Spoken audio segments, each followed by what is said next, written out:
o'clock news. A 4th of July nightmare after a fireworks show goes horribly wrong on Long Island. And tonight, 4 people are recovering from their injuries, including an 8-year-old. Fox 5 Jody Goldberg is in Port Jefferson with the very latest.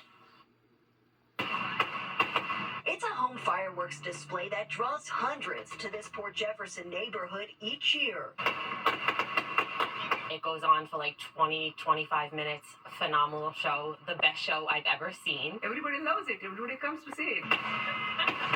An illegal, non-stop show that some say beats the pros. They should honestly be hired by Gucci. But now Suffolk County Police are investigating after a firework went sideways at the end of the show. 4 spectators ended up in the hospital, including an 8-year-old who officials say is in the ICU with burns. Others injured range in age from 30 to 38. They also have burns, one a leg injury, another a severed finger. A cracked car windshield, scratches, and dents are among the other damages. I think it's dangerous.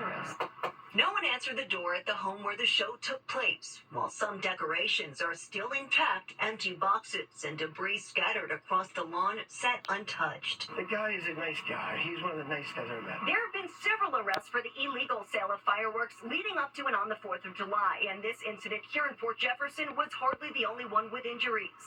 In Copeg, an explosion severed 3 fingers on a man's hand. An 11-town man was charged after he supplied and instructed an 11-year-old to ignite fireworks, and a malfunction caused a fire, leaving 4 people homeless. This woman we spoke to hopes people think twice next year before putting others in danger. It was honestly a good fireworks show, but was it worth it? I don't think that they would agree that it was worth it. The Suffolk County Police Department says they anticipate at least 1 arrest in connection with the illegal Port Jefferson display and caution residents, as they say tonight is expected to be just as busy. Jody Goldberg, Fox 5 News. Well, phase 2 of the G train suspension started today as the MTA works to modernize their signals. So from now until August 12th, the G trains will not run between Court Square and Bedford-Nostrand Avenues. Also this weekend, the F train will shut down between Church Avenue and Coney Island-Stillwell Avenue. This service disruption will happen on select weekends until September 16th. The MTA says shuttle buses will be available. Chipotle Mexican Grill's portion size is under scrutiny again after a Wells Fargo study found inconsistency in the burrito bowls. The study analyzed 75 burrito bowls from 8 different Chipotle locations in New York City and found the same bowls weighed anywhere from almost 14 ounces to well over 26 ounces. It's quite the kind of a range. big difference, right?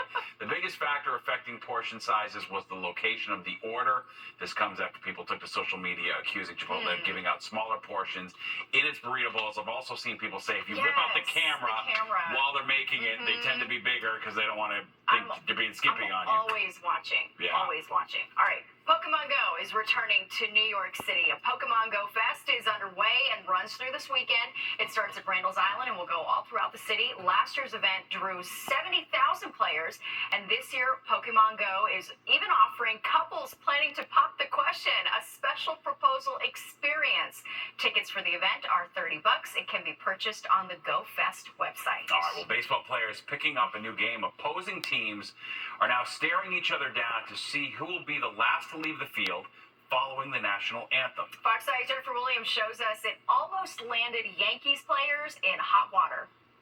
Yankees hosting the Red Sox for a 3-game set to kick off the holiday weekend here in the Bronx. And there are few things that are bigger in baseball than this rivalry, but everyone is talking about that patriotic moment from the 4th of July. You know what? They should just let them stay there and let them begin. What did you think of the standoff? Well, you know, it was America's birthday, so it was a good day to do it. Like I said, I wish the Yankees ended up victorious in it, but it's good baseball antics. I've never seen the Yankees do this, so I wonder if there's a connection between Hamilton and Poteet.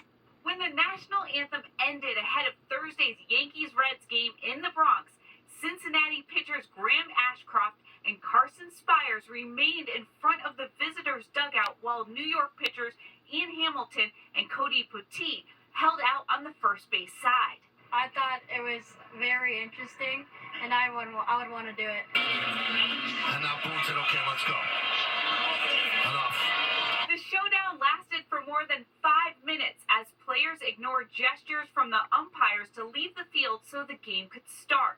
Apparently, the Reds have been doing this all year, and Pinstripes faithful weren't fans of the stunt at Yankee Stadium. I didn't like that. It's not all fun and games. Players have been ejected for the standoff stunt in the past. In the Bronx, Jennifer Williams, Fox 5 News. Boys will be boys, I guess. I don't really get it either, I gotta be honest.